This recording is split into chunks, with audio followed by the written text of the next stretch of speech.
High বন্ধুরা, তোমরা কেমন আছো? আশা করি খুব ভালো আছো। আমিও ভালো আছি। আজকে দেখো কি বানাচ্ছি। এখানে আছে চিকেন, হলুদ দিয়ে সর্ষের তেল দিয়ে মেখে রেখে দিয়েছি ওটা, ঠিক আছে।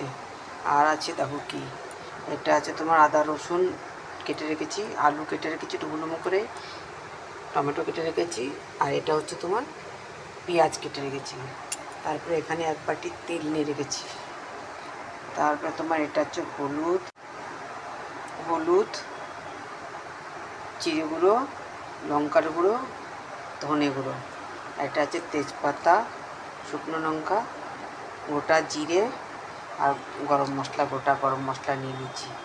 এই হচ্ছে চিকেনের রান্না। ফির তোমাদেরকে দেখাই। দেখো, আগে দিলাম তেজপাতা, তারপরে দিলাম জিরে ফোড়ন,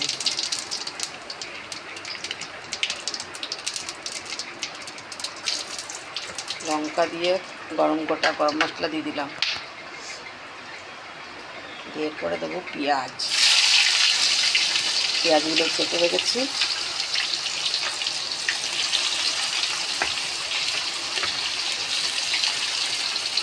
পেঁয়াজটা একটু লাল লাল করে ভেজে নেবো সুন্দর করে।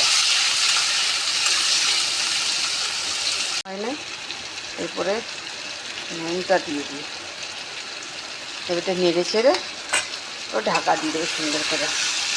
আর গ্যাসটাকে একটু অল্প করে দেবো, দিয়ে হতে থাকবে। মশলাটাও পোস্ত হয়ে থাকবে, ভাজা ভাজা হবে, মাংসটাও সুন্দর হয়ে যাবে। ঢাকা দিতে হবে।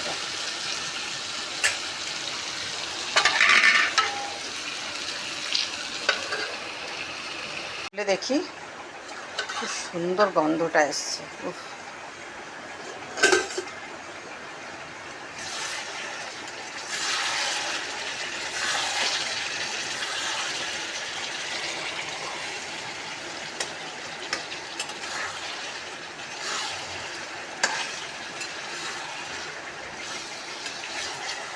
কালারটা দারুণ হয়েছে, কালারটা।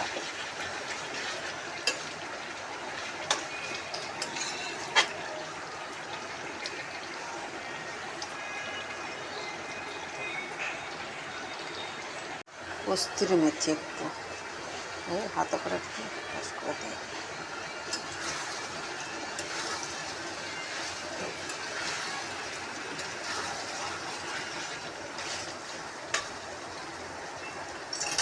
জলটা দেওয়ার সময় দেখেছিলাম, আর এখন দেখো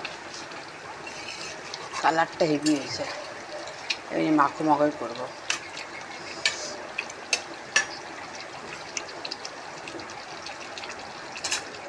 চিকেনের বেশি ঝোল খেতে ভালো লাগে না, কষা কষা ভালো লাগে। এরকম এরকম ভাত ঠিক আছে।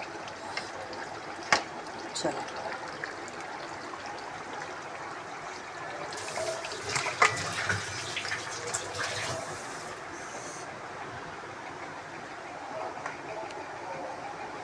দেখো কালারটা দারুণ হয়েছে না, একদম রুটি দিয়ে খাওয়ার মতো।